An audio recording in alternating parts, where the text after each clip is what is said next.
With that said, I'd like to welcome the highest ranking black man in Congress. He's also a graduate of South Carolina State University and the co-chair of the Presidential Inaugural Committee, U.S. House Majority Whip, James E. Clyburn.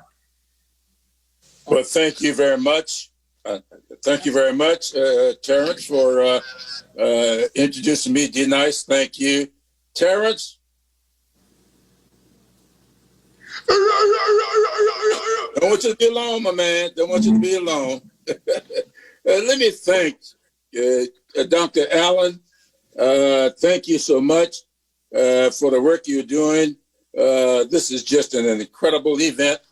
This is unlike any inauguration we've ever had, but it is what we must do, and we must make the best out of it. Dr. Allen has put together a tremendous production for this historic event. Now, I know that the time is rushed on, and I'm not going to waste a lot of time. Maxine Waters is waiting to talk. Joyce Beatty, she is my new chair at the Congressional Black Caucus. Maxine chairs our Financial Services Committee, and I don't want to lose their votes in my efforts to represent all of you in the Congress. But I want to say this. I am a much less than honor graduate of an HBCU.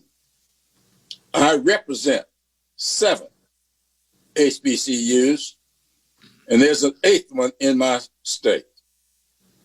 I believe very strongly in what HBCUs are all about. And I just want to say this to make a point here tonight.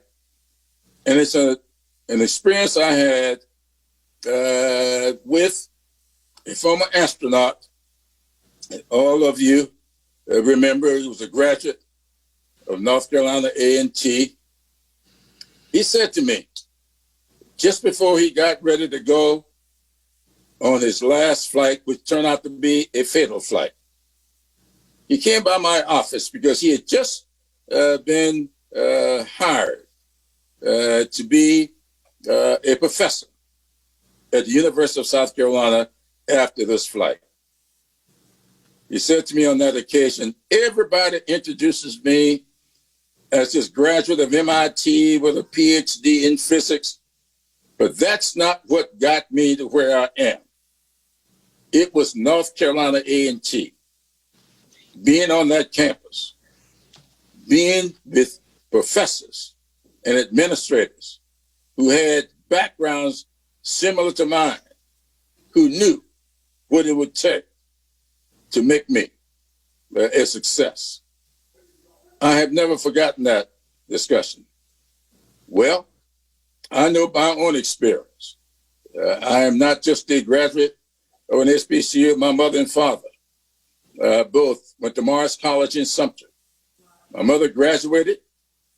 My dad did not get his degree until 20 years after he passed away. And the reason it took him so long is because he entered college without a high school diploma.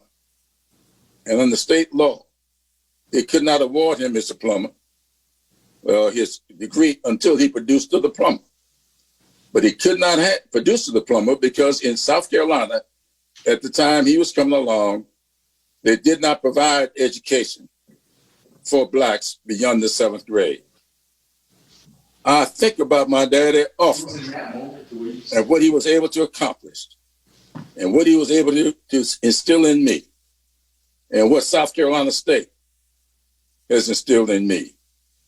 And I think about that tomorrow as we elevate to the second highest position in this country, an HBCU graduate, a member of the Divine Nine, one who I'm convinced will be a success because each and every one of you are going to help to make that so. So I want to thank you for all that you've done to get us to this point.